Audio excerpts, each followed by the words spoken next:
hello लोगोफोर बे समाव मोनसे गोदान भिडिअ लाबोदों बे जाहैबाय क्लास 10 नि अनलाइन नोट्स होनाय आरो बेखौ नोंथांमोना नुगासिनो दंखायो दा बे समाव होनो लानाय जादों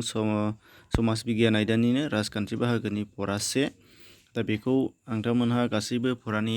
टेक्सचुअल कुइसननि एन्सारफोरखौ बाहाय मोननो हाजोबगोन आरो बेनिनो पीडीएफ फाइल नोंथांमोनहा बेखौ एभेलेबल मोनगोन डाउनलड खालामना लानो हानायनि थाखाय बे बाराव एमबीआ एसे बुरजा जादों 2.95 जादों दा 3 MB नि खाथि जाहैदों दा नेटवर्क मोजां जायगायाव थांनानै बेखौ डाउनलड खालामना लानो हागोन मानोना बेखौ स्रा नुनाय बायदि नोंथांमोननो बेखौ पेज मोनसेयैनो बेखौ आपल'ड खालामनाय जादों पेज मोनसेयाव डाबल जुदि सोयो MB खम खालामो अब्ला एसे ब्लार नुनायखाय दा नैबेयो मा होनो जोबोद स्रा नोंथांमोना नुगासिनो दङ जोबोद मोजाङैनो नुगोन सिनायगोन फरायसाफोरा नायनानै लानो हानायाव दा बेखायनो नैबेयाव एसे MB बुरजायाबो बारा जेबो प्रब्लेम जाया मोजां नेटवर्क थानाय जायगायाव थांनानै डाउनलड खालामबानो जाबाय बेनिफ्राय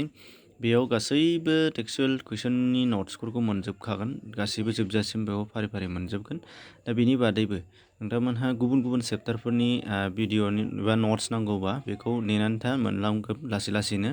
मोनसे उनाव मोनसे मोनलांजोबगोन बेनिफ्राय क्लास 9 नि बेलायाव क्लास 9 नियाबो गोबाङानो होजाबाय आरो क्लास 8 फोरनि बा क्लास 6 फोरनियाथ' दंखायोआनोखा भिडिअजों क्लास लानायजों लोगोसे नोट्सबो बेखौ डेसक्रिपसनाव मोनफा प्लेलिस्ट प्लेलिस्टनि लिंक मोनगोन बेजों थांनानै नायबानो जाबाय नोंथांमोना बेखौ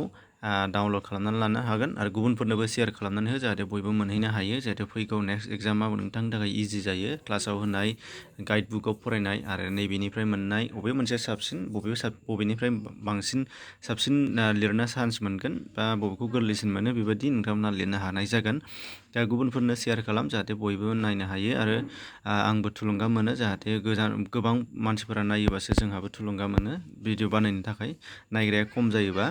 माने बानायनो बायो बेखायनो शेयार खालामना हो फरायसाफोरा जाहाथे बयबो नायनो हायो उननि